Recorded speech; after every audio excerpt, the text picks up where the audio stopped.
SIR ni bisingti zero legal voter borongno vote nani manbandani sejak tongo manbandani norjak tongo obai slogan duwi Dhormonogor sejamung samungputang yagunaka CPIM Dhormonogor Bkhakse committee sejamung lahari himboto khlaimani yaglo thanawo thangi dhorna rlakya gerep lakya a dhornawo gerep thanibo koknar thanibo shaka CPIM haste tangphang mondolni adong Amitabh Dotto tai manjaka MLA Sholesh Chandra Debnath manjaka haste committee adong Bijitanath Dhormonogor Bkhakse committee tangphang Roton Rai buri adong jok Shati Bhattacharya khobi manjaka juda adong ro thanawo Bkhakse police tangphang B Zarempoi Oshi Mina Deborma bai CPIM Dhormonogor Bkhakse committee ni dolcha adong ro jora kolorumi koklam salakya obahina mangpli kasaifikya আমাদের party নেতা কর্মীদের সাহসী ভূমিকার জন্য তারা সেখানে কিছু করতে না পারলেও আমাদের সিআইটিউ নেতা নিখিল করেবাড়ি সিআইটিউ নেতা শিবব্রত চক্রবর্তীর বাড়িতে হামলা করার চেষ্টা করে দুপুরবেলা ব্যর্থ হয় সন্ধ্যায় আবার যায় গাড়ি বোঝাই করে যায় মুখে কালো কাপড় লাগিয়ে যায় গোটা শহরে তাণ্ডবের পরিবেশ সৃষ্টি করে গণতান্ত্রিক অধিকার কেড়ে নেওয়ার জন্য নাগরিক অধিকার কেড়ে নেওয়ার জন্য ভয়ের পরিবেশ সৃষ্টি করবার জন্য গণতান্ত্রিক আন্দোলনকে দুর্বল করবার জন্য জয়ন্তী বিশ্বাস আশা কর্মী বিধবা স্ত্রী তার বাড়িতে হামলা করে নিখিল করে বাড়িতে হামলা করে শিবব্রত চক্রবর্তীর বাড়িতে আরেকজন চাকুরিচ্যুত মিড ডে মিল ওয়ার্কারের বাড়িতে আক্রমণ করে তাকে শাসন করে যায় থানায় অভিযোগ জানাতে পারবে না সংবাদ মাধ্যমের কাছে প্রকাশ করতে পারবে না কাউকে বলতে পারবে না তাহলে বাড়ি এসে ছেলেকে খুন করবে ছেলের বউকে খুন করবে বাড়ি ঘর ধ্বংস করে নেবে এ কোন গণতন্ত্র এই সরকারকে মানবিক সরকার বলা যায় নীতি নৈতিকতা মূল্যবোধ আছে এই থানার সামনে দিয়ে গাড়ি বোঝাই করে দুর্বৃত্তরা গিয়েছে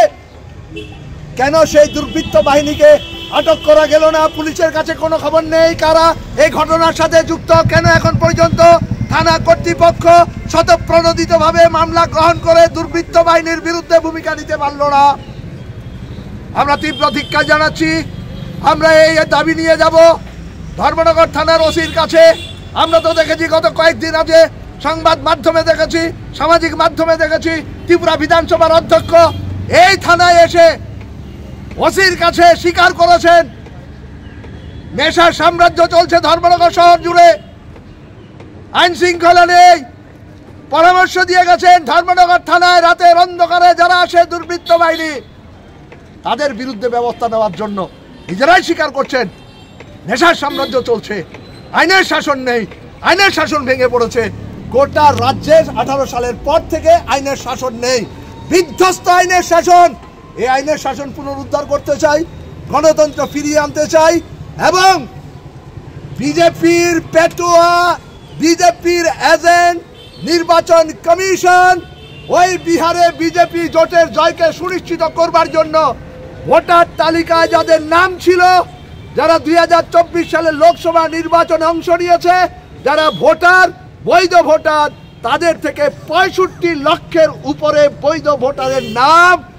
তালিকা থেকে বাদ দিয়ে খসড়া তালিকা প্রকাশ করেছে তাহলে এই 65 লক্ষের অধিক যে ভোটারদের নাম বাদ দিয়েছে তারা গত লোকসভা নির্বাচনে যাদেরকে নির্বাচিত করেছেন তারা কি বৈধ নির্বাচিত হয়েছেন আমরা তার বিরুদ্ধে প্রতিবাদ জানাচ্ছি গোটা দেশে সিপিএম এর ডাকে আজকে এই নির্বাচন কমিশনের গোটা ভারতবর্ষ পৃথিবীর মধ্যে অন্যতম গণতান্ত্রিক দেশ নির্বাচনে আমরা অংশগ্রহণ করি উৎসবের মেজাজে আর আমাদের ভোটাধিকার কেড়ে নিয়ে এই দেশের মধ্যে স্বৈর শাসন কায়েম করার জন্য ওই বিজেপির নেতৃত্বে বিজেপির পেটুয়া এজেন্ট ইলেকশন কমিশন যে অগণতান্ত্রিক কাজ করছেন তার বিরুদ্ধেই আমাদের বিক্ষোভ কর্মসূচি আমরা ধর্মনগর আরক্ষা প্রশাসনের প্রতি আস্থা রেখেই আমরা বলছি আমরা আইনের পক্ষে আইনের ঊর্ধ্বে আমরা না আইনের শাসন প্রতিষ্ঠা করুন নাগরিক নিরাপত্তা নিশ্চিত করুন যারা আক্রান্ত হয়েছেন তাদের অপরাধীদের গ্রেফতার করে তার পরিবারের মুখে হাসি ফুটান আর আমরা যারা ভারতবর্ষে শান্তি সম্প্রীতি সংবিধান গণতন্ত্র নাগরিক অধিকার ধর্মনিরপেক্ষতার ঐতিহ্যকে গৌরবকে আমরা উজ্জ্বল করতে চাই। আমাদের নিরাপত্তা সুনিশ্চিত করুন, যারা আমরা গণতান্ত্রিক পদ্ধতিতে আমরা লড়াই আন্দোলন সংগঠিত করতে পারি। সকলকে অভিনন্দন, লাল সালাম। মহকুমা সম্পাদক মণ্ডলীর সদস্য এবং জেলা কমিটির সদস্য যারা আছেন, আমরা ওসির কাছে আমাদের বক্তব্য তুলে ধরব। আপনি যে বললেন যাদের বাড়ি হামলা হয়েছে, কারা হামলা করেছে আপনারা কেউ চিহ্নিত করতে পেরেছেন তাদেরকে? আপনারা আছেন তো সাংবাদিকরা, আপনারাও চেষ্টা করুন। আরক্ষা প্রশাসনকে বলছি, রাতের অন্ধকারে গাড়ি বোঝাই করে মুখে কালো কাপড় পরে বাড়ি বাড়ি গিয়ে হামলা করেছেন, আপনারাও চেষ্টা করুন। আমরা আপনাদেরকে সাহায্য করব, আর আমরা তাদের নাম ধাম যদি জানতে পারি আপনাদেরকে সেই নাম ধাম দিয়ে সাহায্য করব। আরক্ষা প্রশাসনেরও দায়িত্ব আছে। আপনাকে বলছি, গত 3 তারিখ দিল্লিতে মেট্রো স্টেশনে